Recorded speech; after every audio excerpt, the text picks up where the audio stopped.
So election జరిగే టైంలో కూడా మంచి హ్యాపీగా నువ్వు ప్రచారం చేస్తున్నావు.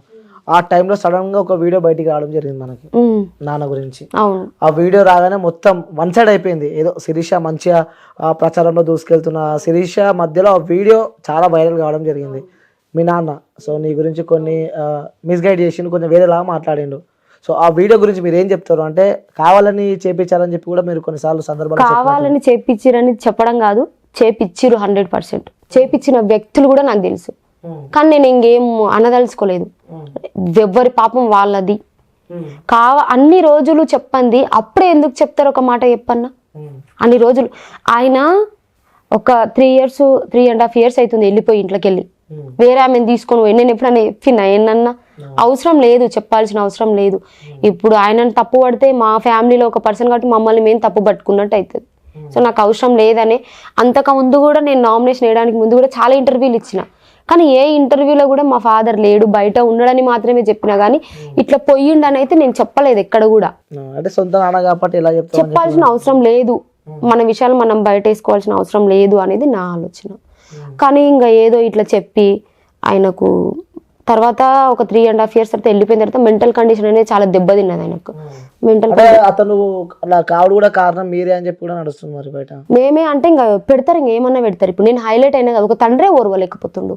ఎందుకు ఓర్వలేకపోతుండే నేను క్వశ్చన్ చేస్తా. ఎట్లా అంటే నేను చూస్తూ ఉండలేను. నా తల్లిని కొడుతుంటే బాగా కొడుతున్నావు, కొట్టు అని మూలకై కూర్చుంటానా, అడ్డం పోతా, ఎందుకు కొడుతున్నావు, నీకేం అవసరం, నేను గట్టిగా నిలదీస్తా.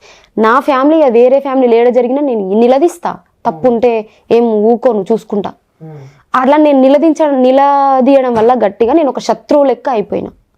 అరే నేనేం చేసిన ఈ అడ్డు చెప్తుంది. ఇష్టం వచ్చిన వాళ్ళ మట్టి తిరగమంటే ఇక తిరుగుపో మంచిగా పోతున్నావు అని పొద్దుగాల ఇంత సర్ది గట్టి పంపించి సాయంత్రం వరకు వచ్చిన తర్వాత గిన్నెలు కడిగి మళ్ళీ తిన్నాయ్యా, మళ్ళీ రేపు పొద్దులు అట్లా చేసి నేను మంచిదాన్ని అయ్యేదాన్ని.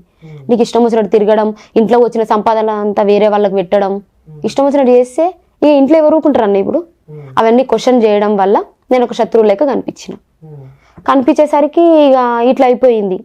ఇంకా దీన్ని ఎట్లనన్నా ఎల్లగొట్టాలి, అది ప్లాన్ లేచిండు, ఎన్నో ప్లాన్ లేచిండు. నాకు భయమే, దూరం వెళ్తే మా అమ్మని మస్తు కొట్టేది.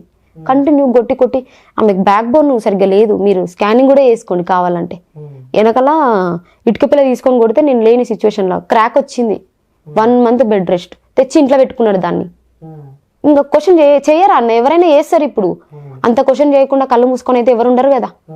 ఇక సందు అయితే లేదు, ప్రతిసారి ఏ సందు అయినా మమ్మల్ని రెడ్ హ్యాండెడ్గా పట్టుకున్నాడు, పోయాడు, జంప్ అయ్యండి. ఇక డబ్బు గోల్డ్ అన్నిటికన్నీ తీసుకొని మా బతుకు రోడ్డు మీదేసి వెళ్ళిపోయిండు. పోయినావు పోయి పొద్దుగాల పోయి పట్టుకొస్తే ఉంటాడు, రాత్రి లేచి వెళ్ళిపోతాడు. దాంతోనికి ఎంత పట్టుకుంటాం చెప్పు? పలానూరులో ఉన్నాడని మాకు ఇన్ఫర్మేషన్ వస్తుంది, రా ఇంటికి రా, మాకు ఒక తోడు కావాలి, ఇంట్లో మొగైన లేని తోడు ఎట్లుంటుంది, రా పోయి తోలుక ఆటో కిరాయి కట్టుకొని ఇంటికి తోలుకొస్తే మేము అందరం పడినాక రాత్రి లేచిపోతాడు. ఎన్నిసార్లు పట్టుకొచ్చి మాకు విసుకొచ్చింది. నీకు హ్యాపీగా తిరుగు నాయన, నీకు బాగా విసికిన రోజు అప్పుడు రా సూతామని చెప్పినాను. ఇంకా ఎన్నిసార్లు మేము ఆటోలు కట్టుకొని పోయి తోలుకొచ్చిన రోజులు ఉన్నాయి తెలుసా అన్న.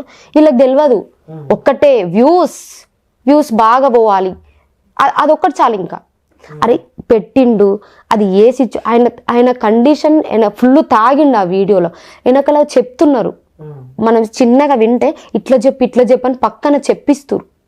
అరే ఇదేదో ఫేక్ ఉందని ఒక్క క్షణం ఆలోచించవచ్చు కదా, ఆలోచించలే, అప్లోడ్ చేసేసిరిగా.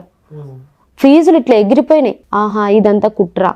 ఆ వీడియో చేయించిన వాళ్ళు నాకు తెలుసు, ఆ వీడియో చేసినందుకు మా అయ్యకి డబ్బులు ఇచ్చిన విషయం కూడా నాకు తెలుసు. 1,00,000 రూపాయలు ఇచ్చిరంట ఆ వీడియో చేయడానికి. అంటే నా మైండ్ మొత్తం డైవర్ట్ చేసేయాలి, ప్రచారంలో ఉండకుండా. కాన్స్టిట్యూన్సీకి సంబంధించిన వ్యక్తియే, పేరు చెప్పగలుగుతామా? చెప్పను, ఆల్రెడీ భయపడ్డాడులే గాని ఇక నేను ఏమనను. సరేలే, వాడి పాపం వాడికి. ఎప్పుడు నాన్నతో ఎప్పుడు నువ్వు చివరిగా మాట్లాడినావు?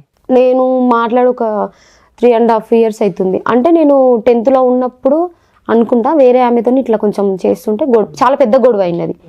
అయితే అప్పుడు కొంచెం గట్టిగా మాట్లాడి అంత అయ్యేసరికి తర్వాత నాకే మాట్లాడాలనిపించలేదు. అంటే 3.5 years తర్వాత వీడియో ద్వారా మళ్ళీ నాన్న చూసినాను. అంటే ఇంటికి వస్తుండే కానీ ఇక నేను ఉంటే ఆర్గ్యుమెంట్, ఇట్లా గొడవ పడుతుంటే మా మమ్మీని తిడుతుంటే నేను ఉండలేను. కంటిన్యూగా తిడుతుంటే ఎట్లా అనిపిస్తుంది? నాకు ఉన్నదే మా అమ్మ ఒక్కతి, మా అమ్మని కంటిన్యూగా తిట్టడం ఇట్లా చేస్తుంటే మాకు బాధ అనిపించేది. ఇక మా నాన్న ఉంటే అమ్మ నేను ఉంటే మా అమ్మని తిడతాడు, ఇది గొడవ అవుతుందని సైలెంట్ దూరం ఉండేదాన్ని. ఇంకా తర్వాత అయినా కానీ నేను ఈ ప్రచారానికంటే ముందు ఒక 3-4 months కూడా నాకు బాధ అనిపించింది. రోడ్ల మీద బిచ్చం ఎత్తుకొని తిని అడుక్కుంటున్నాను తెలిసి ఇంటికి దొరికొచ్చుకున్నా నేను. చింటూతో వాయిస్ రికార్డింగ్ ఉంది, కావాలంటే మీకు పెట్టిస్తా. ఇప్పుడు నేను గ్యామ్లింగ్ ఆడుతున్నా అనుకోవడానికి కూడా అందులో ఏ డేట్ కు మనం రికార్డ్ చేసినాం అనేది డీటెయిల్స్ కూడా ఉంటాయి. ఏ నెల, ఏ డేట్ కి, ఏ రోజు, ఏ టైం అనేది ఉంటుంది. సో ఫోన్ చేసి శ్రీశైలంలో బిచ్చం అడుక్కుంటుండంట, 7 పట్టుకరా అంటే మెంటల్ మంచిగా లేదంట. అప్పుడు మనం మంచిగా ఉన్నప్పుడే కొట్టిండ్రు మా తమ్ముడు. వద్దురా చింటూ, ఎన్ని రోజులు ఉన్నా మన నాన్నకు మన వాళ్ళు, కనీసం చచ్చిపోయిన రోజు మట్ట ఎనికినన్నా ఉండాలి కదా. చచ్చిపోతే ఈయన ఎవరో తెలియకపోతే ఎన్నో మున్సిపాలిటీలు తీసుకుపోయి పడేస్తారు. వద్దు, మా నాన్న మనకు ఉండాలని తీసుకొచ్చి ఇంట్లో పెట్టుకుంటే 1 month రెస్ట్, కంటిన్యూగా నాన్ వెజ్, చికెన్, మటన్ పెట్టి ఒక మంచిగా దిట్టగా అయిన తర్వాత మళ్ళీ తన్నిండు పోయిండు, మళ్ళీ పోయిండు, మళ్ళీ గల్లలో ఉన్న పైసలు తీసిండు, గిరాకీ పైసలు తీసుకొని వెళ్ళిపోయిండు. ఇంకా అంటే తమ్ముళ్ళ కోసం ఏదైనా పెట్టుకుంటారు అంటూ, తమ్ముళ్ళ కోసం ఏదైనా పెట్టుకుంటారు. సో అమ్మ విషయానికి వస్తే నేను అమ్మతో కూడా మాట్లాడడం జరిగింది. సో తను ఒక్కతే మిమ్మల్ని చూసుకుంటున్నట్టుంది. ఆమె ఒక్కతే చూసుకుంటుంది మమ్మల్ని. అది కూడా నాకు ఏం బాధ అనిపించాలి అన్న, అసలు నేను అంత టైర్డ్ అయినా కానీ ప్రతి ఒక్కరు మామూలుగా కొంతమంది చిన్న ఛానల్ కూడా నేను ఇంటర్వ్యూ ఇచ్చిన. ఎందుకంటే వాళ్ళు నా ఇంత దూరం నుంచి వచ్చిర్రు, వాళ్ళు టైం చేయకూడదు వేస్ట్ అని. నేను మస్తు ఎప్పటికైనా నేను మీడియా వాళ్ళకి కూడా రుణపడే ఉంటాను. వాళ్ళు నన్ను ఇంత హైలైట్ చేసిండ్రు. వాళ్ళంటే సరే నా గురించి బ్యాడ్ చేసినా నాకు వాళ్ళ మీద కోపం లేదు, వాళ్ళకి నేను ఎప్పటికైనా రుణపడే ఉంటాను. వాళ్ళకే అనిపించాలి మనసులో, అరే ఇంత మంచిగా దాన్ని ఇట్లా చేసినాం కదా అని. సో మా నాన్న గురించి ఇంకా క్లారిటీగా తెలియక సో అదేదో వాళ్ళు పెట్టేసిరు, తెలుసుకొని ఎప్పుడో ఒకప్పుడు వాళ్ళే డిలీట్ చేసేసుకుంటారు. ఓకే, దీని తర్వాత కూడా ఇంకొక పెద్ద మచ్చన పడ్డది పైన. చాలా మందికి ఒక క్వశ్చన్ మార్క్ ఉంది, ఏది సో బర్రెలకి పెళ్లి అయిపోయింది అని చెప్పి కూడా చాలా వైరల్ అయిన వీడియో. ఎందుకంటే మన ఇంటర్వ్యూ ద్వారా సో జనాలు ఏమనుకుంటున్నారో, సో అసలు వాస్తవాలు ఏం జరిగినాయో సో మనం చెప్పే ప్రయత్నం అయితే మనం చేస్తున్నాం.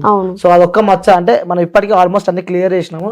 సో బర్రెలకు ఆల్రెడీ పెళ్లి అయిపోయింది అని చెప్పి కూడా వాళ్ళకి సంబంధించిన వాళ్ళతో కూడా కొన్ని వీడియో బైట్స్ కూడా మనం చూసినాం బయట. సో దాన్ని మీరు ఏం చెప్దాం అనుకుంటున్నారు? ఇప్పుడు నేను వచ్చిన ప్రాసెస్ ఏందన్నా, సమాజంలోకి ఏం చేయడానికి వచ్చిన, సేవ చేయడానికి వచ్చిన. మళ్ళీ సేవలో తప్పు ఉంటే మాట్లాడగా నా పర్సనల్ విషయాలు జనాలకు ఎందుకన్నా నేను అనుకుంటున్నా. ఇప్పుడు నేను ఒక పని మీద బయటకు వచ్చిన, నిరుద్యోగం అనేది ఉండకూడదు, నాలాగే ఎవరు ఇబ్బంది పడొద్దు. ఇంకెప్పుడైనా నిరుద్యోగం పైన నిర్లక్ష్యం చేయాలంటే ఎవరైనా భయపడాలి, సమాజానికి సేవ చేయాలి. నేను ఎన్నో అనుభవించిన, నా ఏజ్ 26 ఏండ్లు, కానీ నేను ఎంతో అనుభవించింటే ఇంత పెద్ద నేను తీసుకున్న అడుగులో నా ప్రాణం పోతుందని కూడా నాకు తెలుసు, పోయే సిచ్యువేషన్స్ ఉంటాయని కూడా తెలుసు. నేను ఎలక్షన్లో 7 వండుకున్నా 7 తిన్నా, రాత్రి పోయినా కానీ 7 వండుకుని 7 తిన్నా కూడా ఎవరికి తెలియదు, చెప్పలేము. మా తమ్ముని కొట్టాడు, రేపు నన్ను కొట్టడానికి గ్యారెంటీ ఏముంది? అలాంటి సిచ్యువేషన్లో నేను ఇంత నిలబడినా అంటే నేను ఎన్ని ఎదుర్కొని ఉంటే నేను సమాజ సేవ చేయడానికి ఈ నిర్ణయం తీసుకున్నా.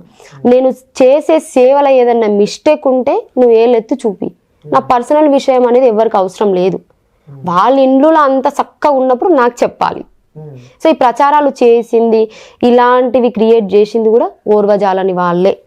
అంటే అక్కడ అవతల వాళ్ళకి సంబంధించిన వాళ్ళు కూడా వీడియో బైట్స్ లో మనం చూస్తున్నాం. వాళ్ళకి ఏం చెప్తారు మీరు? వాళ్ళకి ఏం చెప్తున్నా వాళ్ళ ఇంట్లో చక్కగా ఉన్నప్పుడు నాకు చెప్పమని నేను అనుకుంటాను. ఒక ఆమె నా గురించి చెప్పింది, ఆమె గురించి నేను ఇప్పుడు చెప్తా వీడియో. హస్బెండ్ కి పక్షవాతం వచ్చింది, హస్బెండ్ కి పక్షవాతం వస్తే నీకు సేవ చేయడం నా శాత కాదు అని హౌజ్లో ముంచింది తలకాయ. మళ్ళీ ఆమె గురించి ఆమె చెప్పుకోదు ఎందుకు? ఆమె చెప్పుకోవాలి కదా, నా మొగని కూడా నేను తలకాయ ముంచినా అని చెప్పుకోవాలి కదా.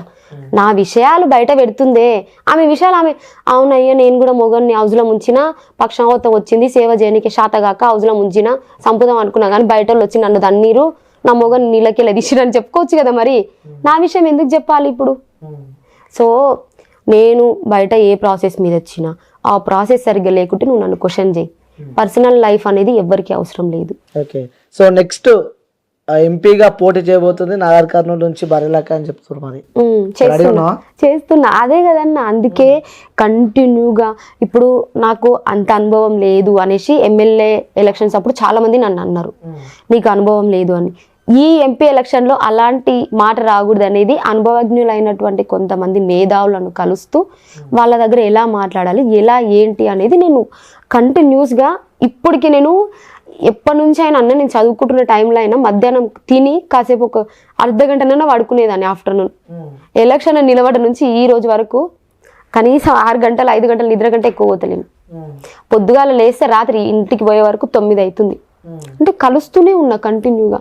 నాకు ప్రచారంలో సపోర్ట్ చేసిన వాళ్ళని కానీ వాళ్ళని కలవడం, వాళ్ళకు నేను చెప్పడం, థ్యాంక్స్ చెప్పుకోవాలి కదా. ఆ రోజు టైం లేకున్నది. ఆ రోజు చాలా మంది కొంతమంది నా ఫేస్ చూడకుండా వెళ్ళిపోయిన వాళ్ళు కూడా ఉండరు. ఎందుకంటే నేను ఏ ఊర్లో ప్రచారం చేస్తున్నా వాళ్ళకు రూట్ మ్యాప్ తెలియక చాలా మంది ఇంటి వరకు వచ్చి వెళ్ళిపోయిన వాళ్ళు కూడా ఉన్నారు. సో వాళ్ళందరికీ నేను వీడియోల రూపంలో ప్రతిసారి థ్యాంక్స్ చెప్తున్నా, ఇప్పుడు కూడా చెప్తున్నా. వాళ్ళకి నేను ఎప్పటికైనా రుణపడి ఉంటా. ఇంకా ఏంటి అంటే కొంతమంది అన్న నేను నెంబర్ ఇచ్చిన నాకు హెల్ప్ చేయండి అని నెంబర్ ఇచ్చిన ఆ నెంబర్ మిస్యూజ్ చేస్తున్నారు. కొన్ని వీడియోలలో ఇన్స్టాలో కొన్ని ఫేక్ అకౌంట్స్ క్రియేట్ చేసి నాకు బాయ్ ఫ్రెండ్ లేడు, మీకు బాయ్ ఫ్రెండ్గా ఉండాలనుకుంటే ఈ నెంబర్ కాల్ చేయండి అని నా నెంబర్ పెడుతున్నారు. సో ఇలాంటి ఫేక్ ప్రచారాలు చేసే వాళ్ళు కూడా ఇలాంటివి చేయకూడదు. నేను చెప్తున్నా, నా నెంబర్ అంతా పోయింది. సో ఏది వాట్సాప్లో కూడా గలీజ్ మెసేజ్లు, గలీజ్ ఫొటోస్, వీడియోస్ ఏమేమో షేర్ చేస్తున్నారు. సో వాట్సాప్ మెసేజ్ చూడడం కూడా బంద్ చేసిన. సో ఒక అమ్మాయిని నేను మెయిన్ అసలు నేను ఎంత పెద్ద స్థాయికి ఎదిగినా అమ్మాయిని అయితే అమ్మాయినే కదా. సో ఒక అమ్మాయిని అయినప్పుడు ఏ థంబ్నెయిల్స్ పెట్టాలి, కొంతమంది సూపర్ అన్న నాకు చాలా పదాలు తెలియని పెదవులకు అమృత వాక్యం అమ్మ. సంతానలేమి సమస్యతో బాధపడుతున్న ప్రతి స్త్రీమూర్తి బాధను మేము అర్థం చేసుకోగలం. Fertinine world best embryology lab మరియు జిల్ట్రిక్స్ అలారం సిస్టాన్ని మొట్టమొదటిసారిగా ఏపీ మరియు తెలంగాణలో ఈ నెల 9న ప్రముఖ సినీ నటి స్నేహ, స్పెయిన్ దేశానికి చెందిన international senior embryologist Javier Herrera గారు ప్రారంభించారు. ఈ శుభతరుణంలో రక్త పరీక్షలు, AMH test, RBS, సెమిన్ analysis, ultrasound scan, follicle scan ఈ నెల 31 వరకు ఉచితంగా అందిస్తుంది. ఫెర్టినైన్ అంటే సంతానం, 49 అంటే సంతోషం.